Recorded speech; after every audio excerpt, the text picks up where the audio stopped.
Free will is often described as the possibility that one could have done otherwise. But this description stopped being useful with quantum mechanics because it did mean that single particles also have free will. What the fuck? There's one difference. Do subatomic particles have a consciousness? We do. Now, if consciousness is an element in itself, even if it's comprised of the matter and energy of this universe, there is a such thing as free will. It's a facet of consciousness. It's a property of consciousness, free will. Now, the past determines the future, and if everything is the eternal now, yes, but don't forget, we are in a linear existence. Yes, it is always. Yet this is what you call a paradox. There are so many paradoxes in science. Everything that has ever happened or ever will is happening right now. Has already happened. But this does not negate the fact that we have free will in this linear existence. It's a paradox where both seem to contradict one another, both statements, both facts, but both are equally true. But particles having free will, what you been smoking, babe? If you take, for example, a photon, a single quantum of light, and you send it through a beam splitter, then there's a 50% chance the photon goes left and 50% chance that the photon goes right. Okay, Einstein said God does not play dice. When the universe, when he was discovering that some things are pure chance, the uncertainty principle. There's a 50% chance that it will go left, or 50% chance that it will go right. You know why that is, babes? Because there's more. There's more that we have not yet uncovered. What we've uncovered now leads us to believe it's pure chance. 50% chance that it will go left, or 50% chance that it will go right. But something we have not yet uncovered, maybe never can uncover, is make it go either left or right. Something is causing it to go left or right. You just need to dig deeper until you find out what the hell that cause is.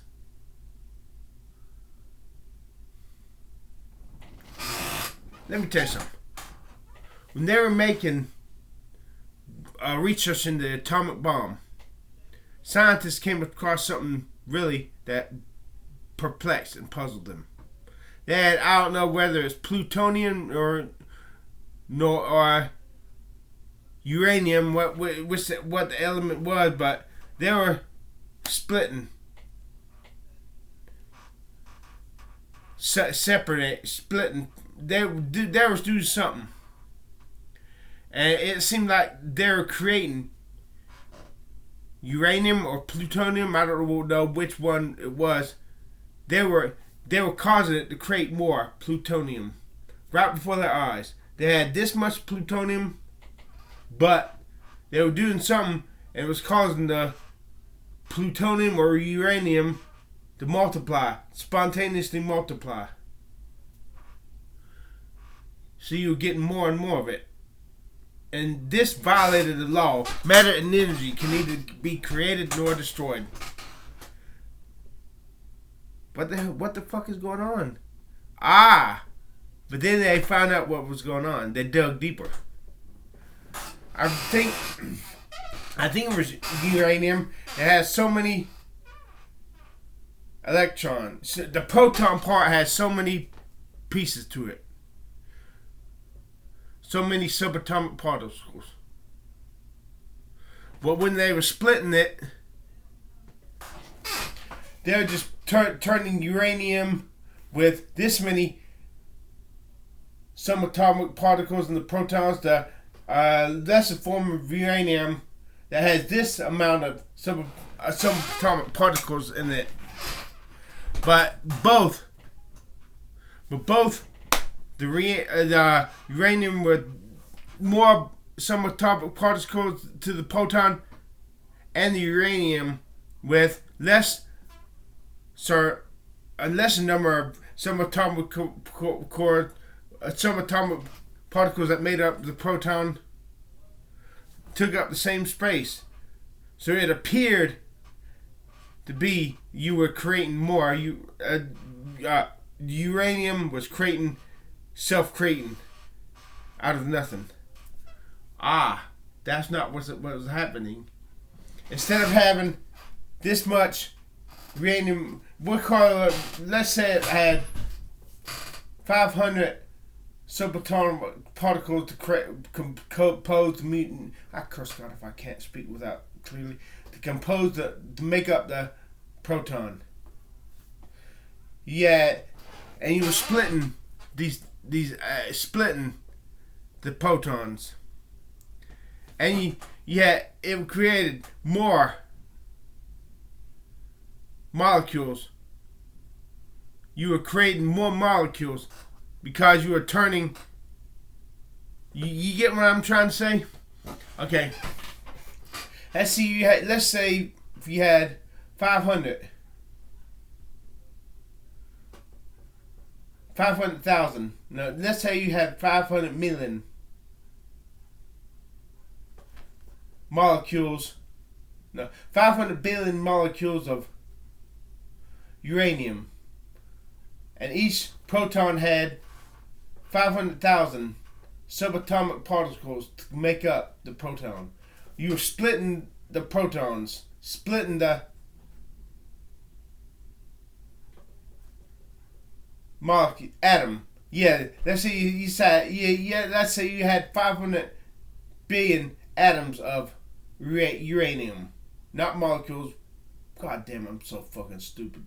500 billion atoms of uranium, and each proton had 500,000 subatomic particles to make it up. We were splitting the atom, and uranium molecules that only had 50,000 subatomic particles to make up the proton. So it seemed that like you had how much uranium you came in with, you suddenly spontaneously created 9 times more of uranium that was not there. When actually it was there all the time. It's just now you had 10 times as much uranium as it did before, but with only 50,000 subatomic particles to make up the atoms. And thus, law of thermodynamics was found to be true after all, in spite of the fact of the observation that seemed to contradict it. The same is true with the uncertainty principle. That you're just stupid to know what's going on. That's what's happening, and it seems like chance and averages. The law of physics is breaking down. But jackass, you got to dig a little deeper.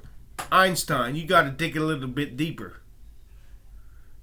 Because face it, you're not God, and you never will be. Fucking dumbass. If you measure the photon on the left, you can say, well, it could have done otherwise. It could have gone right? Does that mean it has free will? You jackass, brain. Yeah! And lo, she brayeth. She might be wise, too wise for her own good. But, newsflash, subatomic particles don't have consciousness. So how in the goddamn fuck are they capable of motherfucking free will? Well, I'd say that's not what normal people would call free will, though some physicists actually believe that photons are observers. One of the consequences of that is that they've concluded reality doesn't exist. I've talked about this in an earlier... Reality doesn't exist? Are you saying these glasses are not real? Oh, I can see better. Bullshit. A video. This is also what happens in the free will theorem. This theorem was mathematically proved by John Conway and Simon Cohen in 2006. It says that if humans have free will, then elementary particles also have free will. How can you prove that? How do you arrive? Show me how you arrive at this fucking conclusion. But the statement of the theorem is logically equivalent to the statement, if particles do not have free will, then neither have humans. There's one thing that separates for us from particles. Consciousness. Mind, will, and emotion. Now you can say that all these subatomic particles make up the facets that create emotions, mind, and will. But until you can show what causes consciousness, until you can completely define consciousness, what is it? Why are we aware? Why are we not just unliving automatons, robots? Why is this not happening and none of us are aware that what's going on? If consciousness is just a product, it's nothing more than a product of all this, why are we aware of what's going on?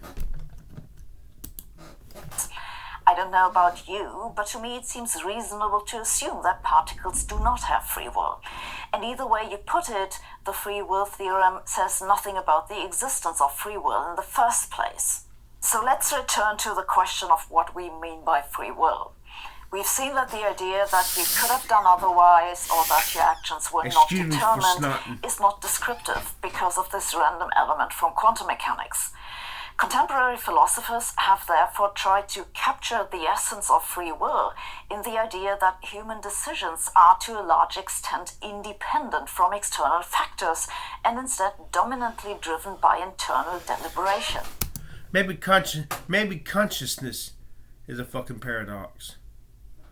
You cannot have it without matter and energy, yet without matter and energy, it exists. Science is full of paradoxes. You ought to check it out. Different philosophers have put somewhat different spins on this story, but it always comes down to the idea that human decisions are difficult, if not impossible, to predict from external input and observations alone. The philosopher Daniel Dennett, for example, captures the essence of free will in our ability to see probable futures that seem like they're going to happen, and there's more to that than I or you can possibly imagine. You're trying to define reality with your limited facts, what you got. Not paying much heed to what you don't got. And then the possibility to take steps that something else happens instead. Like, for example, an autonomous vehicle does. The philosopher Janan Ismail has even written a book called How Physics Makes Us Free. How Physics Makes Us Free. She basically says that free will lies in the large degree of autonomy that our brain has from environmental factors as it operates. Fuck this shit. I'm not gonna play them. Just watch the damn video, please, and give me some fucking feedback.